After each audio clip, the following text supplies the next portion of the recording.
Every writer begins the same way, with silence.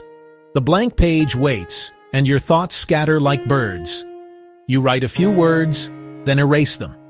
Because somewhere inside, you're asking, what is my voice? This isn't just about writing style. It's about identity.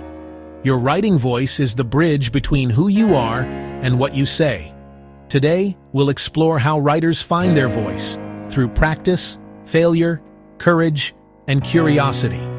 And by the end of this video, you'll not only understand what your writing voice is, you'll know how to hear it. When we talk about voice, we don't mean accent or volume, we mean presence. A writer's voice is that invisible fingerprint, the rhythm, tone, and attitude that makes a sentence unmistakably yours. Hemingway was blunt. Woolf was fluid. Toni Morrison, lyrical and fierce. But here's the secret. Voice isn't something you invent. It's something you uncover. Imagine layers of influence, teachers, books, culture, fear, all sitting on top of your true sound. Finding your voice means peeling those layers away until the words sound like your thoughts, unfiltered. Every writer begins as an imitator, and that's okay. You write like your heroes because they teach you what writing can do. Maybe you mimic Jane Austen's wit, Stephen King's rhythm, or Ocean Vuong's poetry. This is the apprenticeship phase.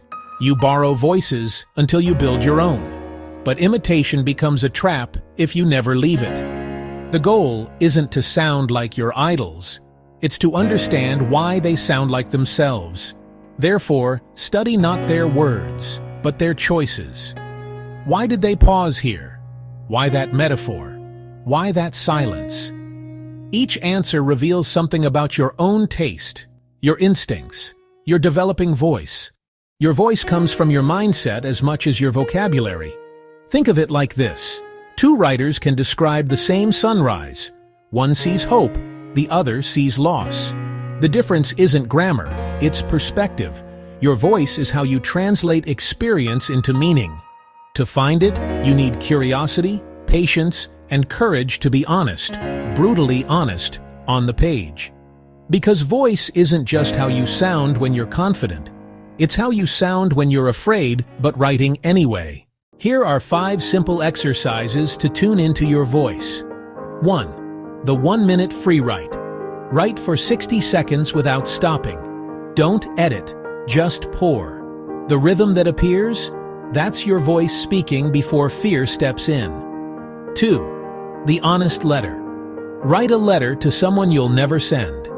The truth you reveal there, tone, confession, warmth, is your most natural language. 3. The why I write paragraph. Don't overthink it. Finish the sentence, I write because, and keep going. 4. Read your words aloud. If it sounds fake, it is. 5. The rewrite game. Take one of your old pieces and rewrite it as if you were telling the story to a friend over coffee. Notice what changes. That's your authentic tone. Your voice isn't static. It evolves as you do. Early on, it may be uncertain, scattered. Later, it sharpens with every story you tell. Therefore, don't wait until it feels perfect. Perfection is the enemy of discovery. Every word you write today teaches your future self how to speak more clearly tomorrow. Think of your writing voice as a living instrument, tuned by time, shaped by experience. Where you write influences how you sound. City writers often echo motion, short sentences, quick beats. Country writers stretch their imagery. Time feels slower. Your environment teaches rhythm, vocabulary, even emotional tone.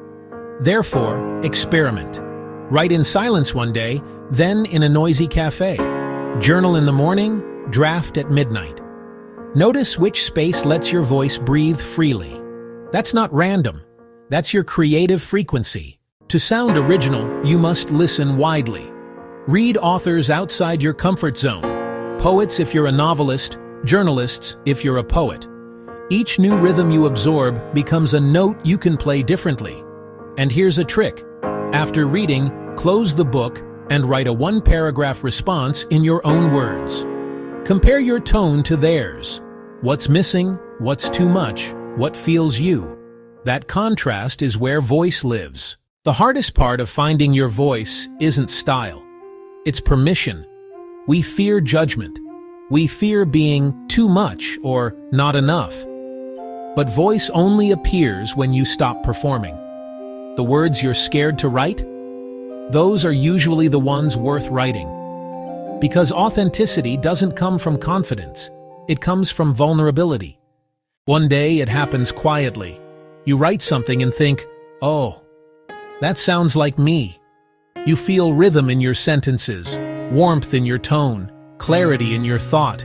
You stop imitating, stop editing mid-flow, and start trusting instinct. That's the moment you found your voice. Not borrowed, not forced, just yours. Your voice will keep changing, and that's the beauty of it. The more life you live, the deeper it sounds. So keep writing, keep listening, and let your words grow alongside you. Because the world doesn't need another perfect writer. It needs your true one.